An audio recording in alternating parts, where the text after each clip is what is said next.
So, in honor of watching the Hobbit series and the idea of going on an adventure, I have decided that I am just going to go no bullshit and read essentially my dissertation thesis, an abstract idea for what I'm hoping to do.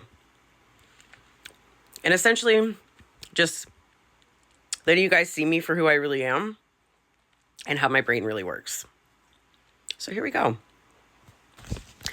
So my dissertation thesis is that borderline personality disorder as a transitional neurodevelopmental state and a proposed evolutionary spectrum bridging psychopathy and autism towards emotional awakening.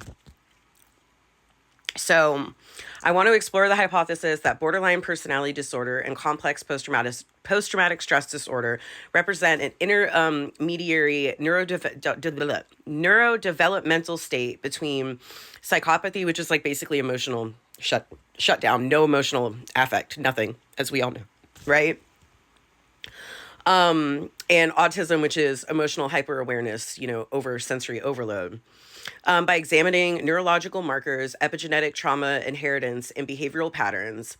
And I want to do a study that proposes a transformative therapeutic framework, holistic medicine, that utilizes trauma processing, mindfulness practices, and a few other things to guide individuals from emotional numbness through emotional turbulence to emotional attunement, offering a redefinition of BPD psychopathy within the neurodivergence spectrum. And I'm just going through like my notes for all of this. So basically BPD and CPTSD is like the middle ground between like psychopathy and what is considered now level 1 high functioning autism. Okay. The ones of us who have pretty good control over our emotions, but also those of us who are tuned in to our surroundings, who see patterns, who are hyper aware. Okay.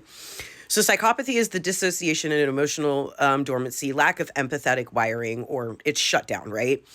So fully awakened autism, spiritual ascension, hyper empathy, interconnectedness, and lived spiritual codes. We'll get into that at another time. BPD and CPTSD is the in-between state where the emotional systems have been reactivated without regulation or integration. So the psychopath can feel them, right? They can feel everything, but can't manage everything yet. Now, you also have to think about this as like an evolutionary process. So some people who are born psychopaths, some people are born with a genetic predisposition to having CPTSD or BPD due to epigenetic changes, which we need to start thinking as a dominant inheritable trait, not just as something that happens over time. It's both, okay? They can feel everything, but they can't manage everything yet, right? So think about it as like neuroplasticity and a car door unlocking analogy, right? Trauma healing, shadow work, epigenetic rewiring, unlocking doors in the neural pathways that were previously frozen, dissociation psychopathy, right? Or tangled. Once unlocked, the brain starts reconnecting emotional centers like the amygdala, the quadriputamen, the insula, the ACC, right? The person starts to feel their emotions fully for the first time, right? This is where this stage kicks in, right? The hyper shame and hyper guilt flooding, right? When the empathy, the emotional awareness returns to the individuals, right? They begin to realize the harm they have caused to themselves and to others. They begin to feel the grief for what was, the loss during the numb or disconnected phases, and experience overwhelm, regret, confusion, and or terror. This is the linchpin. And this is where I think a lot of people shy away of what I'm about to say, because I think of it as a stepping stone where most people think of it as and something that needs to be fixed right away. And that's where we need to change this perception. Suicidal ideation as a linchpin phase. It's not because they truly want to die. It's because they can feel everything all at once without tools to handle it, experience overwhelming shame and guilt, and are terrified that they can't handle what they've unlocked. They feel the weight of both their past actions and their future responsibility because now they can understand the weight and feel the weight of their actions now.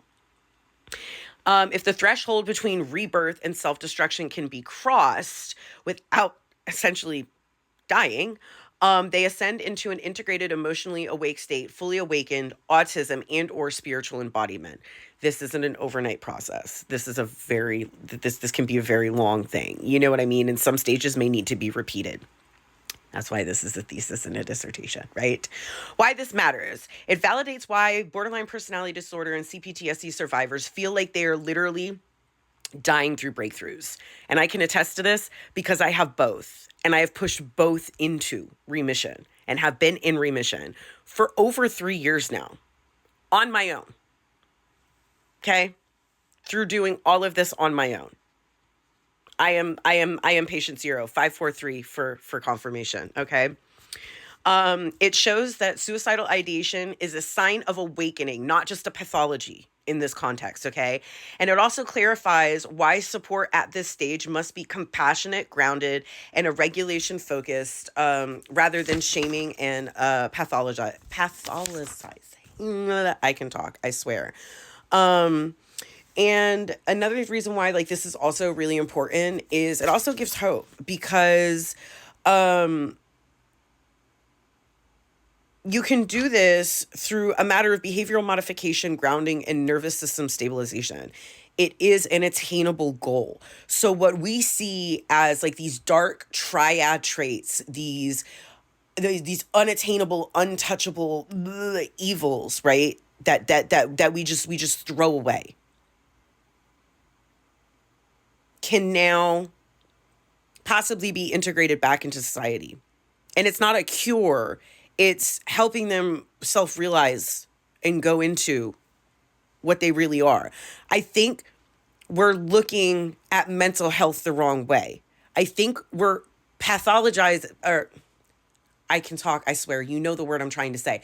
But we're sitting here and we're putting it under an umbrella of a disorder, something wrong with somebody, instead of looking at it as the fact that this could be like an inherited trait over time, and the severity and how that mental health disorder portrays and phenotypically, physically presents itself in a human being is dependent on the amount of generational or transgenerational trauma that has epigenetically stored up in their system over time through their genetics.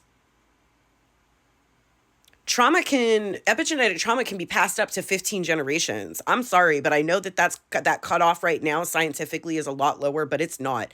It is up to 15 generations. And if out of those 15 generations, 10 were shite, and it's just stored different types of emotional and psychological, possible sexual, financial, drug addiction, alcohol, etc. trauma passed down to somebody over time, yeah, it kind of makes sense that a child would be born with everything locked down. And the only way to do that is through stages. If you were to just flood somebody's brain through chemicals and antipsychotic, they wouldn't be able to handle it. It has to be done in stages. We need to rethink how we are approaching this as something that needs to be cured, and switch that perception into possibly something that needs to be evolved, or a linchpin state, or being stuck somewhere that they need to evolve past, instead of like, nope, this is their lot in life. Here, take some chemicals in a pill that a pharmaceutical company makes money off of. Have fun being somewhat numb and having, brain fog for the rest of your life. I dealt with that for 7 years after finding out that I didn't even need to be on lithium. So, and I have a little experience with all of this. I was actually kidnapped by a psychopath and got free. I've dated psychopaths and I've worked with them. So I have a little bit of an experience with this. So I do plan on making multiple episodes to break this down into a little bit more of a tangible and more digestible form. But this is what I've been working on. This is another one of Kelly's amazing ideas. So help a sister out and pass it on.